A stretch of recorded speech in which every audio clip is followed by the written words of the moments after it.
What happened on this street in the town of Ponce was one of the most brutal ways in which the U.S. government tried to silence the pro-independence movement in Puerto Rico.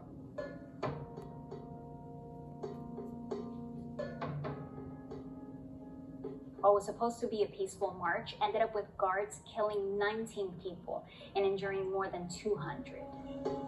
Yo vi tirar a la policía, porque ellos le dispararon a la gente que estaban en la acera. It also served to send a message to anyone who aligned with the Nationalist Party. Puerto Rico, the island has prospered under U.S. rule, but a tiny extremist party committed to violence occasionally erupts in anti-U.S. outbursts. There was a persecution of pro-independence people. Independence is the solution. ¿Por qué se nos ataca tanto por decir que nosotros queremos que Puerto Rico sea una nación libre? La libertad. El gran milagro es que existan independentistas. This video is the first in a series of 3 where I'm going to be talking about Puerto Rico's status. And I'm starting with the least popular option, independence. Today, only a minority of Puerto Ricans vote in favor of Puerto Rico being fully independent from the U.S. But those who do support that option say that's because for many years the U.S. government persecuted, imprisoned, and even killed supporters of independence. And perhaps there's no better way to understand that history than to look at the life of the father of the Puerto Rican independence movement, Pedro Albizu Campos.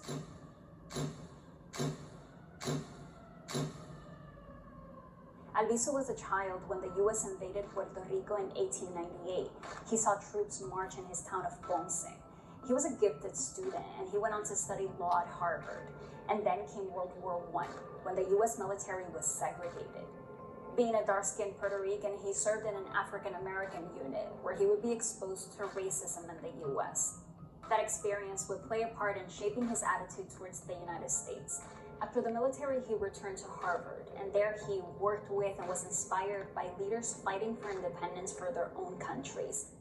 After he got his law degree, Albizu turned down offers like working for the U.S. Supreme Court. Instead, he chose to return to Puerto Rico. He joined the independence movement, and he was vocal about his support for taking up arms to free Puerto Rico. One of the reasons Albizu believed Puerto Rico needed independence was because of the damage that U.S. corporate interests were causing. Sugar companies were taking up land and keeping workers in poverty by paying them some 60 cents a day for 12-hour shifts. Here's a speech Albizu gave to workers. Los yanquis, malos como son, egoístas como son. Si encontraran oro de los huesos de nosotros, nos morirían existenciales azucareras. In 1934, Albizu led the workers on an island-wide strike and won, forcing the U.S. sugar companies to pay the workers more. That gained him support with Puerto Ricans, but it also gained him some enemies from the U.S., and things turned violent the following year. La policía insular, bajo el mando del gobierno de Estados Unidos, masacró a 4 jóvenes nacionalistas. In 1935, U.S. police officers killed 3 nationalists who were sitting in a car and a 4th one who came to their defense. No officers were charged in those killings. That came to be known as the Rio Piedras massacre. And the following year, nationalists retaliated. 2 men killed the U.S.-appointed police chief. They were arrested and executed at the police headquarters without a trial. Albizu publicly called them martyrs and heroes, and he was arrested shortly after for sedition, or for inciting people to rebel against the U.S. government. Albizu went to trial, and a jury of mostly Puerto Ricans found him not guilty, so the judge ordered a new trial with a new jury, and this time 10 jurors from the U.S. and only 2 Puerto Ricans found him guilty. He was sentenced to 10 years in prison. This brings us to 1937, the year that the Ponce massacre happened. The museum that tells the story of this massacre is now closed because it was damaged during an earthquake.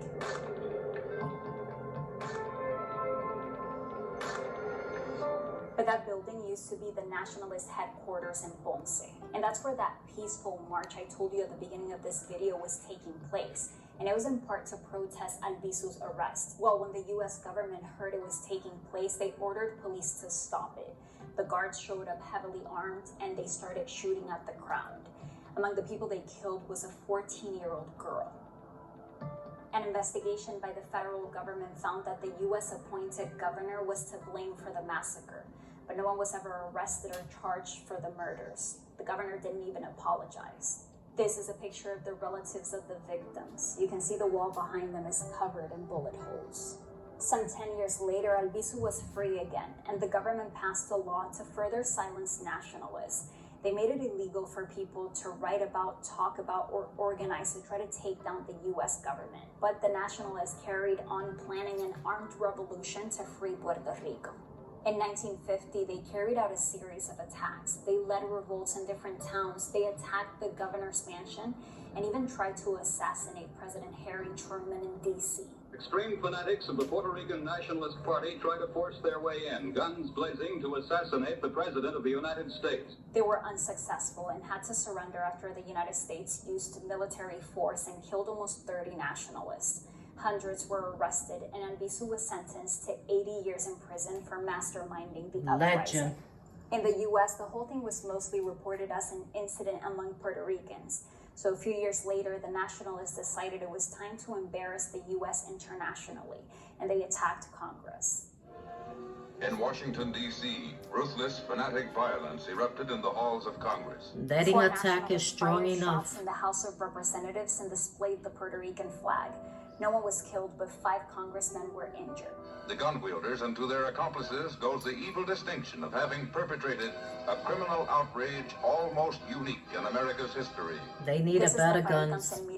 Rest in peace, Rafael Miranda. Si tuviera que hacerlo, volvería a hacer. Nos asesinan democráticamente, exactly. Pero tú no puedes levantarle la vista porque estás cometiendo un acto de terror. ¿Sabes? No. Tenemos derecho a pelear. When she was arrested, Lolita Lebrón said she didn't go to kill anyone, but to die for Puerto Rico. Those words would inspire Oscar López Rivera. Me puso como a cuestionarme allí mismo, ¿qué vas a hacer tú si una mujer puertorriqueña está dispuesta a dar su vida por Puerto Rico? ¿Y tú que eres puertorriqueño, qué vas a hacer? Similar to Albizu, Oscar says his disillusion with the U.S. government started when he joined the military. Es Vietnam. Donde yo aprendo lo que es Estados Unidos. He says he didn't want to go to war, but at this point Puerto Ricans were U.S. citizens and he was drafted. En esa carta había un mensaje, decía, si no te reportas al centro de inducción en la fecha indicada, puedes enfrentar hasta 5 años de prisión federal. Yo tenía 22 años y lo menos que yo iba a hacer era ir a una prisión. La opción entonces era prestar servicio militar obligatorio. Oscar says he saw his friends die in Vietnam. Cuando dieron el reporte, le habían metido 35 balas a ese compañero, porque él cayó de rodillas. Ya ahí automáticamente es cuando uno comienza a tener una apreciación de lo que está pasando y hace que uno piense en las vidas que se pierden. En otras palabras, somos dispensables, somos seres que, bueno, no contamos para nada. He came back from war as a hero, and he received the Bronze Star for his service. But years later, he would be labeled a terrorist. Oscar joined a group that also believed in taking up arms to fight for Puerto Rico's independence. U.S. prosecutors accused this group of carrying out more than 100 bomb attacks, including one in New York City that killed 4 people. But Oscar says he never killed anyone. Si hay un pequeñito, un pero que haya de que yo participé de esa actividad, entonces tú me puedes declarar terrorista. Tú me puedes declarar terrorista, pero si no me puedes declarar terrorista porque yo no cometí ese crimen. Prosecutors couldn't link him to any deaths, but they did charge him with plotting to overthrow the U.S. government after they arrested him during a traffic stop. Agarrado. Hay un bolso a la parte de atrás del carro, un backpack, y lo abre y ahí hay una pistola. Entonces él grita al otro policía, el otro policía viene y ahí es que nos arrestan. He spent more than 35 years in prison, including 12 in solitary confinement. But he did not change his mind about Puerto Rico. Yo creo que Puerto Rico tiene el potencial para ser una nación libre y soberana. Exactly. Yo no tengo la menor duda de eso.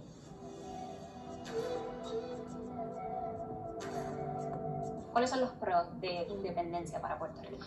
Primero, la posibilidad de mandar nosotras en nuestra propia casa. María Lourdes Santiago is one of the leaders of the Puerto Rican Independence Party. The party has been around since the 40s, and in the 50s, it got as much as 20% of the vote, making it the second largest party in Puerto Rico. But that number has been shrinking ever since, hitting 2% in 2016. And when asked the question of Puerto Rico's status, no more than 6% of Puerto Ricans choose independence.